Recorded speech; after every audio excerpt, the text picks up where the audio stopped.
ये सच्ची घटना है।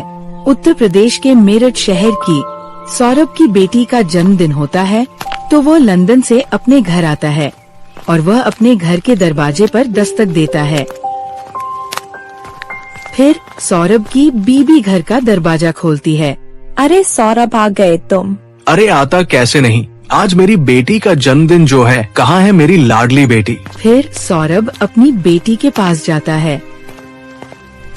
अरे कैसी है बेटा तू? ठीक हूँ पापा मैं। आज मेरी बेटी का जन्मदिन है ना, इसलिए मैं तुम्हारे लिए बहुत सारा सामान लेके आया हूँ। सच में पापा? हाँ हाँ बेटा, सच में। अरे आप बाप बेटी बातें बाद में करना, आप इतनी दूर से ट्रेवलिंग करके आए हो, थक गए होंगे। मैं आपके लिए पानी लेकर आती हूँ। और बेटा तुम्हारी पढ़ाई कैसी चल रही है? अच्छी चल रही है पापा। जब मुस्कान पानी लेने रसोई में आती है तब अपने प्रेमी साहिल को फोन लगाती है। पहले ना साहिल को फोन कर देती हूँ, उसे बता देती हूँ मेरा पति घर आ गया है। अरे मुस्कान का फोन। हाँ बेबी बोलो। अरे बोलना क्या है, वो ना मेरा पति घर आ गया है, तो तुम वो बेहोशी वाली दवा जल्द से जल्द मेरे घर के बाहर दे जाओ। जैसे ही मौका मिलेगा हम इसका काम तमाम कर देंगे। बस बेबी अभी 2 मिनट में लेकर आया। हाँ हाँ ठीक है ठीक है। बेटा खाना खा लिया तुमने? हाँ पापा मैंने खाना खा लिया। फोन काटकर मुस्कान अपने पति को पानी देने जाती है। ये लीजिए पानी, आप पानी पीकर हाथ मुंह धो लीजिए, तब तक मैं आपके लिए खाना लगा देती हूँ। हाँ ठीक है। सौरभ पानी पीकर हाथ मुंह धोने चले जाता है, तभी मुस्कान घर के बाहर चली जाती है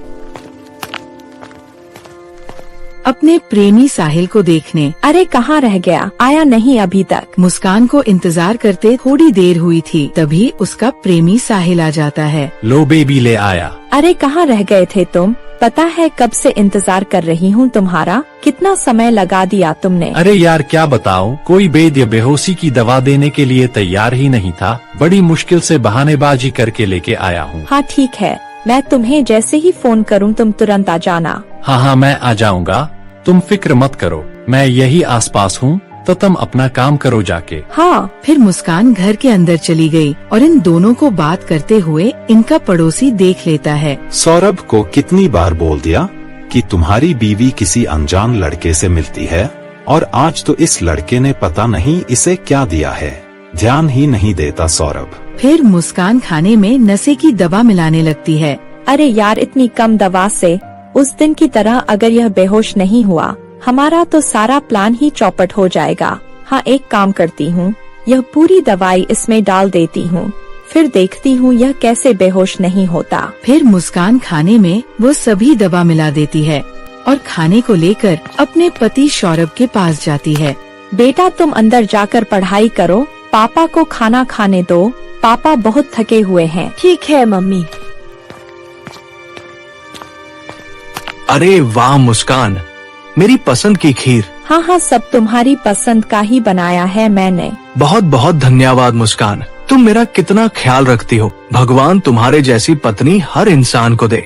हाँ हाँ ठीक है, अब जल्दी से खाना खा लो वरना ठंडा हो जाएगा। फिर सौरभ खाना खाने लगा।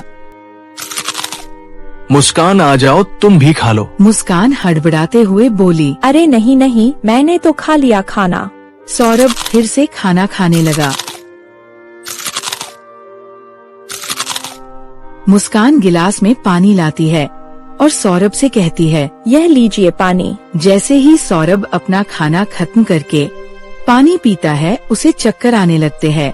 अरे मुस्कान, शायद थकान की वजह से ना मुझे नींद आ रही है। हाँ हाँ कोई बात नहीं, आप आराम कीजिए। फिर सौरभ को खाने में मिली दवा का असर हो जाता है और वह बेहोश हो जाता है।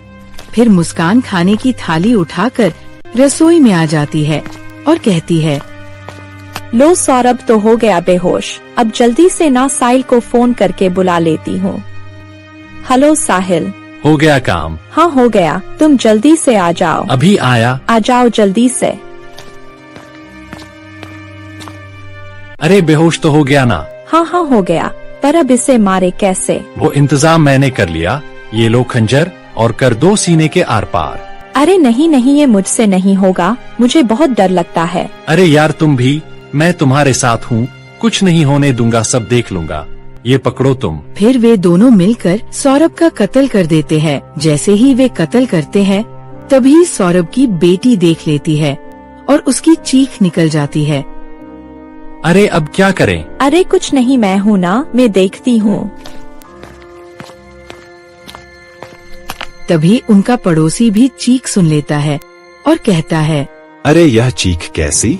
ये आवाज तो सौरभ के घर से आई है, कहीं कुछ गड़बड़ तो नहीं? फिर वह हड़बड़ाते हुए भागता है और उधर मुस्कान अपनी बेटी को पकड़कर धमकाती है। अगर तुमने किसी को कुछ बताया ना तो तुम्हारा हाल भी तुम्हारे पापा की तरह ही होगा। नहीं मम्मी, मैं किसी को कुछ नहीं बताऊंगी। कुछ बताना भी मत। उसकी बेटी रोती रह जाती है और वे दोनों सौरभ का कत्ल करके ड्राम में डालते हैं। ये ले मुस्कान, हमारे रास्ते का कांटा सदा के लिए साफ हो गया। डालो डालो।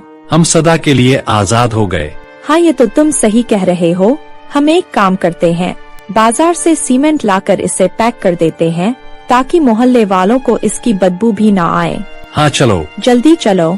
फिर वे दोनों बाजार से सीमेंट लाकर सौरभ को ड्राम में पैक कर देते हैं और उसकी बेटी अपने पापा की ऐसी हालत देखकर रोती रहती है। लेकर दिया साले का काम तमाम, पूरे 15 टुकड़े करके इसमें पैक कर दिया, किसी को कुछ बनक भी नहीं लगेगी। हाँ सही है, अब हम चलेंगे घूमने। फिर वहाँ पर पुलिस आ जाती है। घूमने नहीं, तुम जाओगे सीधा जेल में। अरे पुलिस! अरे साहब, हमने क्या किया है, हम क्यों जाएंगे जेल? अच्छा तो बहुत भोले बन रहे हो। तुम्हारा पति सौरभ कहाँ है? साहब मुझे क्या पता, कहीं बाहर ही गया होगा। बाहर गया है तो तुम्हारे चेहरे पर खून के धब्बे कहाँ से आए? साहब वो तो ये। कुछ नहीं सर, वो पेंट गिर गया था। अरे पुलिस अंकल, मैं बताती हूँ आपको मेरे पापा कहाँ गए। इन्होंने ना मेरे पापा के टुकड़े करके इस ड्राम में पैक कर दिया। क्या? इसका मतलब तुम्हारा शक बिल्कुल सही था और तुम दोनों को तो मैं छोड़ूंगा नहीं, फांसी के फंदे पर लटका के ही मानूंगा। फिर साहिल भागने लगता है। तभी उसको पुलिस पकड़कर थाने ले जाती है और मुस्कान को भी। तो दोस्तों कहानी कैसी लगी? अगर पसंद आए तो वीडियो को लाइक करें और चैनल को सब्सक्राइब करें।